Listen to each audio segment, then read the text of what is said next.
Assalamualaikum everyone. My today's vlog is all about I have new recipe again for today. I'm going to make flour bread. So these are all the ingredients. This all-purpose flour. This is already strained or sifted. One glass or 300 grams of all-purpose flour and 1 tasang water and 3 tablespoons of cooking oil. If you have butter, then you can use also butter, but I don't have available, so this is my substitute. And drops of vanilla essence. If you have vanilla powder, so you can use, but I don't have vanilla powder, so this is also my substitute. And 1 piece of beetroot. I'm going to grate this one and remove the juice. And 5 tablespoons of sugar, 1 teaspoon of salt, and 1 tablespoon of baking powder, 1 whole egg. This is a native egg for our chicken. And if you have sour cream or yogurt, you can use, but I don't have available. So I remove this one cream from fresh buffalo milk. So 2 tablespoons of cream. So let's start now to make my own recipe again for today. So let's i-grate natin itong beetroot. We use this one. Yung pino ang gamitin natin pang grate.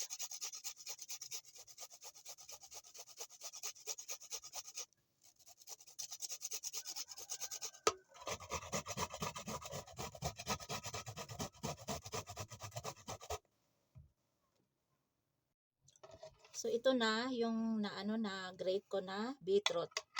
And then next, lagyan natin ito ng tubig. And then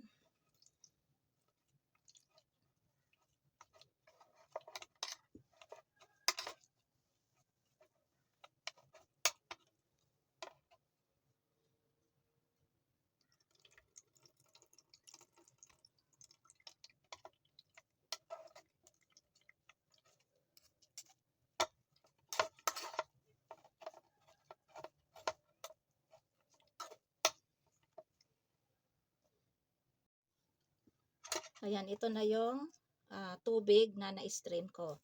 So this one, no need to throw. And next, what we have to do is we mix now this one beetroot juice in flour. And then you can put now this oil or butter. And then drops of vanilla essence. Yan. Naparami yata yung aking nilagay. But it's no problem. And then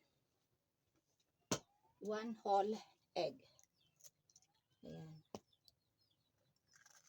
And sugar, salt, and baking powder. Ayan. Samahin natin lahat. And now you can use spatula or spoon.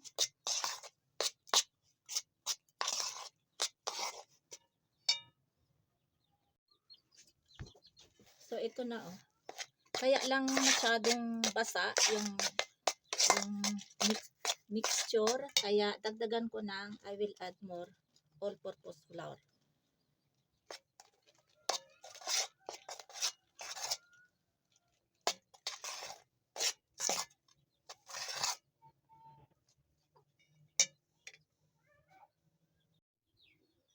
Oh, sorry, I forget this cream. So, buti na lang naalala ko. Ayan.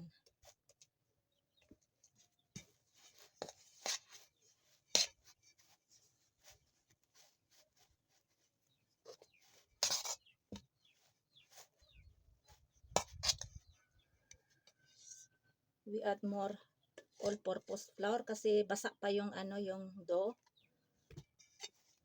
Dapat kasi ito yung dough niya ay hindi basa-basa.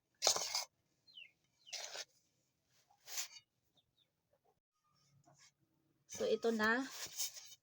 Ayan. Tama na lang yung tama na yung flour. So I use almost 400 grams of all-purpose flour. So ayan, tama na yung dough niya, hindi nabasa. So inid natin ganyan. Inid natin ng 5 minutes para maganda yung dough.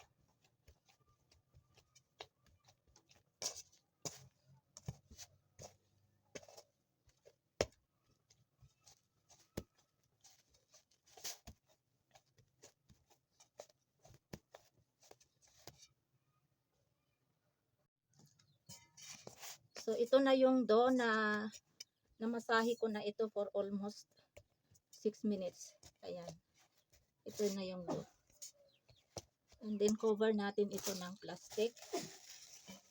I-leave natin ito ng 30 minutes. Ayan.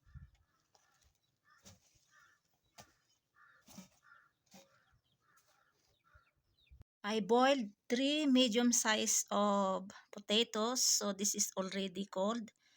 This is for my fillings of my flour's bread. So, but this is too much, so I will not use all this one.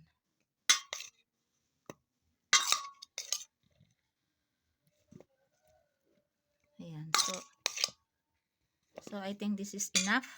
Now what we have to do is we have to imamash natin ito. Ayan. Merong tools na pang mash talaga sa potatoes.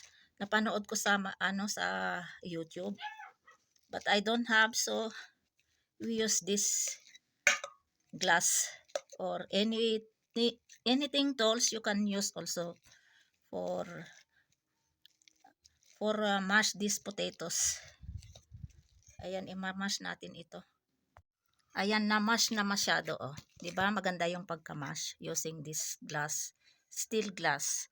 So next, we have to put also this one, yung beetroot na tinanggalan ko ng juice. So ayan, pwede din yan isama dito kasi sayang. So dagdagan na natin ng sugar. Ayan. By the way, you can use also fillings, this minced meat, then yung mga ilagay nyo na sibuyas, and then some lentils. Pwede nyo pwede nyo din gamitin sa fillings ng ng flour. Itong gagawin ko na flour bread. So ayan, i-mix natin ito. Mix natin. Ready na ang palaman or fillings for my flour's bread. Ayan. Ito na yung dough ng aking flour's bread. So ayan. Ayan.